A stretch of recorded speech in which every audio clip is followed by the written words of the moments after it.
Inge, no se le escucha nada. Bien, preguntas con esos voltajes ahí. ¿Podría repetir lo que no le escuchamos, ingeniero? Bien, en el caso, bueno, nos quedamos aquí con los voltajes, ¿no? En ese caso tendríamos Bx igual a B10 menos B2. Este sería 14 voltios y aquí por la ley de Ohm sería 2 ohmios, este de aquí, por la corriente definida que es I2 y 0.6 amperios. Es decir, quería 14 voltios menos 1.2 voltios y me quedaría entonces Bx igual a 12.8 voltios. Aquí es importante, vuelvo a repetir, que volvamos a la definición es correcta, que lo que necesitamos, estábamos esta variable y esta variable que es lo que nos pedían. Por lo tanto, tuve que haber definido estas dos mallas, los sentidos para poder entonces valorar esta ecuación de nodo y esta ecuación de malla. Lo demás, vuelvo a repetir, en este todavía es una operación más elemental porque aquí igual tengo suma, resta, multiplicación y una división, ¿no? Entonces no tenemos operaciones algebraicas ni de cálculo, ¿cómo se llama? Difícil, sino que son cuestiones elementales. Por lo tanto, volvemos a repetir en las cosas conceptuales para que ustedes las revisen y las vuelvan a revisar, que eso es básicamente lo que es. Yo tengo que validar estas tres ecuaciones. Esta de aquí es una malla, la malla 1, este nodo A y este nodo 2 es lo que yo tengo que validar de acuerdo a los sentidos que ustedes le pongan a los voltajes, la corriente y la definición de los voltajes que estamos haciendo. Normalmente, y aquí es una cosa muy importante, en la dirección de las mallas,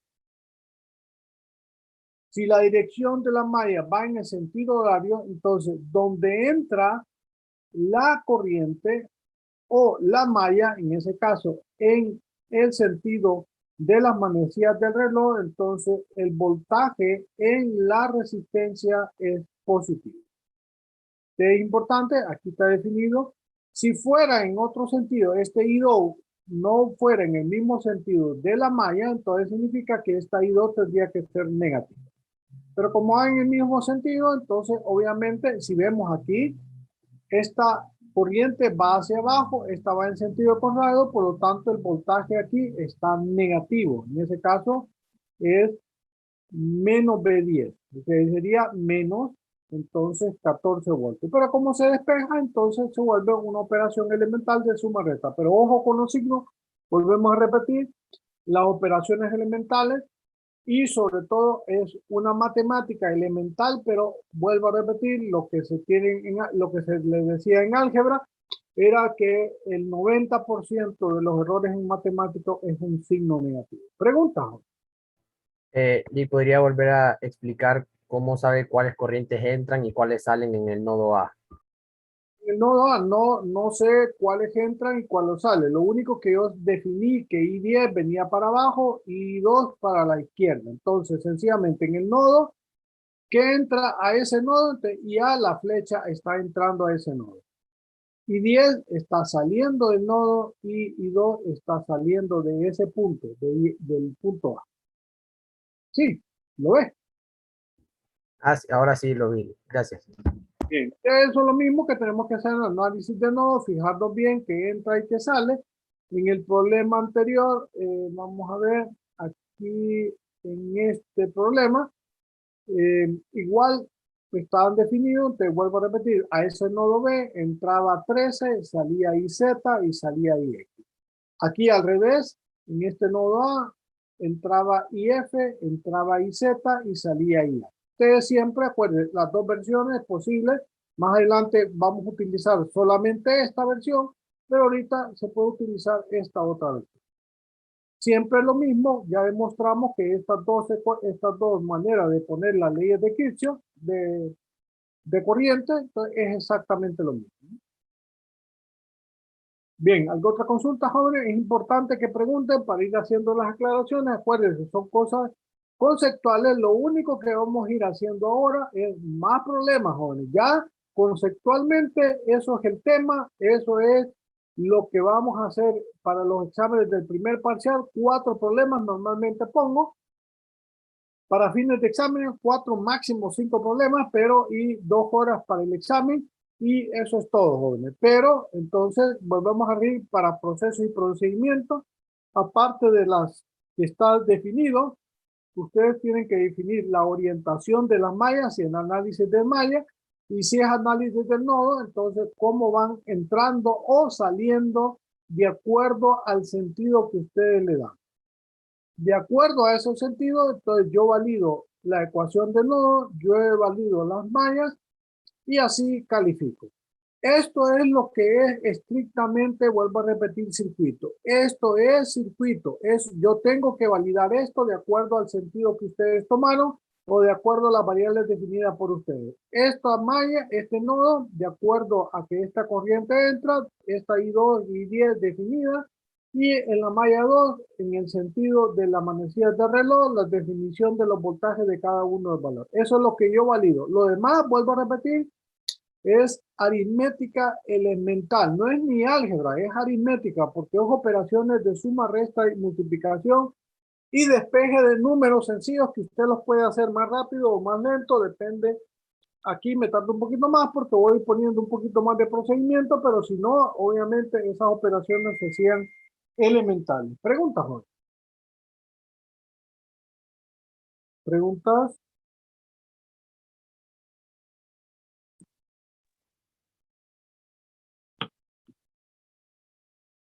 ¿No tienen más preguntas, jóvenes? No, todo bien. Bien, si no tienen preguntas, entonces nos vemos mañana. Vuelvo a repetir, ya ahorita, conceptualmente, si ustedes lo ven como para temas de examen, ya está definido el examen, porque es el tercer parcial. Conceptualmente, el tercer parcial, teóricamente, es esto que tenemos aquí. Esto de aquí, la ley de ley de corrientes de Kirchhoff, ley de voltaje, lo que es serie paralelo. Y lo demás es ir haciendo ejercicio y aplicando, vuelvo a repetir, en este caso, por ejemplo, vamos a aplicar divisor de voltaje, divisor de corriente y después ir haciendo simplificaciones de circuitos que están en serie o en paralelo para ir reduciendo la resistencia. Todo lo demás ya está definido como tal.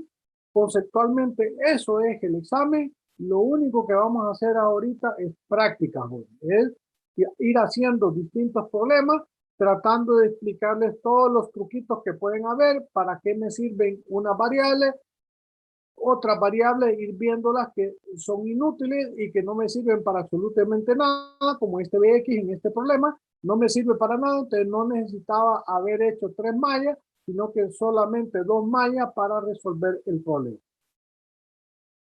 Entonces, eso es ir viendo las consideraciones. Vuelvo a repetir, se les da todas las herramientas para poder hacer ya los circuitos que se necesitan para el examen, ¿no? Y voy haciendo problemas tipo examen.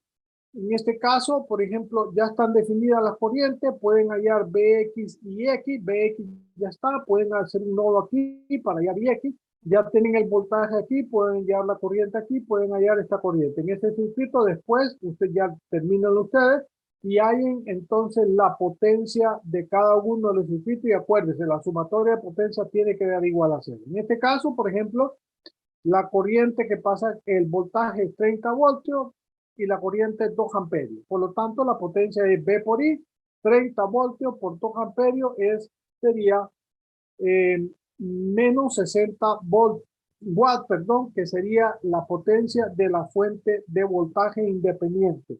Las fuentes de voltaje pues generan potencia negativa y la resistencia generan una potencia positiva. La potencia aquí sería, como tengo la corriente y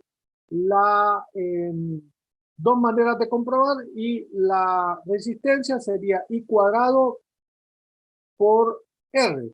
Entonces, I cuadrado es 4 por 8, es, ¿cómo se llama? 32 watts. Una manera de comprobar, como saqué B8 era 16 voltios. Aquí 8 por esto, 16 voltios. 16 voltios por I, entonces me da igual a 32. Y 2 amperios, entonces 32 watts. no importa qué ecuación utilice, la potencia tiene que ser igual. Y así puedo ir hallando todas las potencias de eso, porque eso, o un problema fijo para el examen, es que no importa en el circuito que yo les ponga, obviamente voy a tener que dar las condiciones necesarias para que ustedes encuentren todas las corrientes. Por ejemplo, aquí ya pueden hallar todas las corrientes, todos los voltajes. Entonces yo les puedo pedir en este circuito encuentren la potencia de todos los elementos y además, por definición, usted tiene que comprobar que esas potencias sean igual a cero. En ese problema se puede y además en este problema se puede hacer exactamente lo mismo. Si ven, este problema y aquel otro se parecen, pero son distintos y por lo tanto hay un problema fijo en el examen que yo voy a hacer. Voy a pedir todas las, no necesariamente voy a pedir todas las corrientes y todos los voltajes, pero sí puedo pedir todas las potencias, por lo tanto ustedes tienen que encontrar o todos los voltajes o todas las corrientes, si ya están definidas las resistencias, para que ustedes puedan encontrar entonces las potencias. Bien, jóvenes, preguntas. Si no tienen preguntas, entonces nos vemos mañana. Y vamos a seguir haciendo ahora solamente problemas. Ya teóricamente, vuelvo a repetir, solo igual que ahorita me voy a referir a algunas cosas conceptuales, pero si ustedes ven, ahorita lo que estoy utilizando es la ley de corriente, sumatoria de corriente igual a cero, corrientes que entran igual a las que salen, y la sumatoria de voltaje igual a cero en una más. Eso es lo que hemos estado haciendo. Y eso es lo elemental. Por lo tanto, vuelvo a repetir, ojo con las cosas conceptuales, vuelvan a revisar, revisen lo que hicimos, ya está la presentación, traten de hacerlos aparte para a ver cómo lo resolverían ustedes. Este problema resuelvan con esta malla 1 y resuélvanlo con una malla aquí 5, utilizando este voltaje R2 para ver si tiene que salir el mismo voltaje de menos 24 volts. Traten de practicando de esa manera, o cuando vamos haciendo los problemas vayan haciéndolos, ya están resueltos en la presentación ya está subida a la plataforma, entonces solo hay pequeñas, ya mañana vamos con resistencia equivalente y otras modificaciones que nos van a preparar para hacer el siguiente nivel de problema. ¿Preguntas, Juan? Bien, si no tienen preguntas, entonces nos vemos mañana. Muy buenas noches, cuídense.